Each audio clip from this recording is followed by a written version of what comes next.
Vanessa, thank you. New York City's Department of Education and the Broadway League have teamed up with a big goal.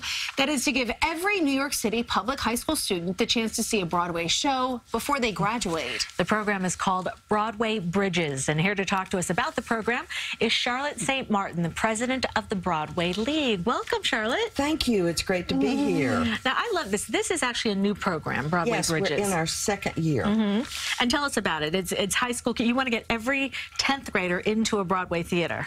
Yes, our goal is to get all 10th graders, and we're this year in our second year. We'll take about 70,000 sophomores this year.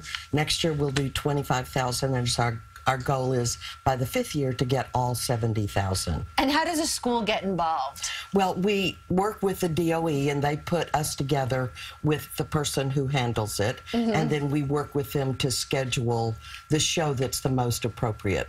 This season, we have 17 shows participating for this fall. I mean, in the list, we were just saying, the list is great of the participating shows. What are some of them? Well, we have 2 new shows for this season, like King Kong and The Prom, but we have our long-running shows like Lion King, Wicked, Aladdin, and I could keep going, and Phantom of the Opera, obviously, our longest-running show. And what's the cost to the student?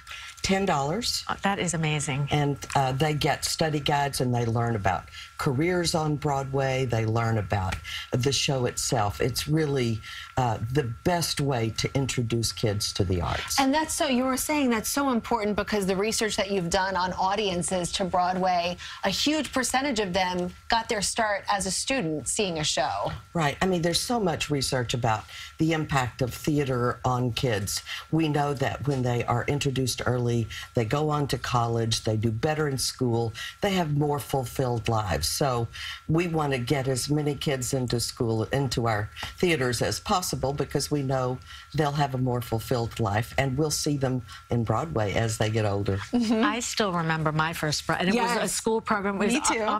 Mine was Amadeus, way back. And what was yours? Mine was Phantom of the Opera. Oh, nice. Yes, and I going with a school trip, and it was, I mean, it was wonderful. It is a wonderful way to get kids just exposed to it. And what else did you learn from your research as far as who's coming to Broadway? And this is the best time, and what I'm trying to say is the most people are coming to Broadway than ever before. Well, we have broken records for the last 9 years, but the last 2 years we've had the youngest audience in Broadway history, and we had over 2.1 million theater goers last season under 25 years of age, and that's really important because we don't want to be a dying art. We want to be a living, breathing art. So. And Hispanic numbers are up as well, right? Yes, they're up 61% since we started a program called Viva Broadway. So we're doing everything we can to make Broadway accessible to everyone. I love it because I do see a lot of signs, you know, Broadway week this time, half-price tickets, all these different things really make a difference. Charlotte, thank you so much for being here. Yeah, we really appreciate it.